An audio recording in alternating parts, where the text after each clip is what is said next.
টাঙ্গাইলের সখীপুর উপজেলার জমিয়াতুল মোদারেসিনের অফিস ঘরের সামনে ময়লার স্তূপ।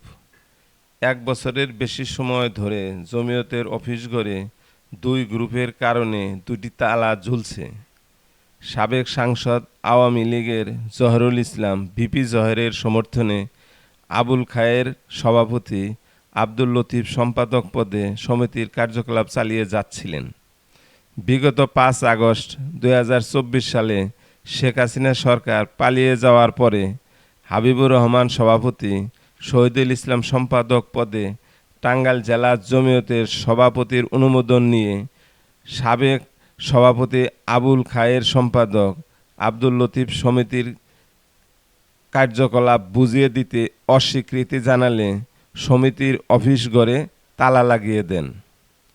উপজেলা প্রশাসনে জমিয়তের অফিস ঘর হওয়ার কারণে উপজেলা নির্বাহী অফিসার আবদুল্লাহ আল রনি অফিস ঘরের চাবি সিলগালা করে দেন। ১ বছরের বেশি সময় ধরে সমিতির কার্যকলাপ বন্ধ আছে।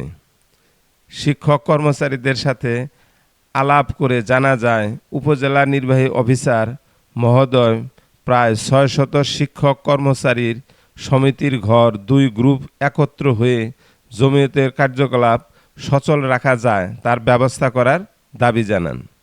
সখীপুর উপজেলা জমিয়তের অফিস ঘরের সামনে থেকে মোশাররফ হোসেন, গণমানুষের আওয়াজ।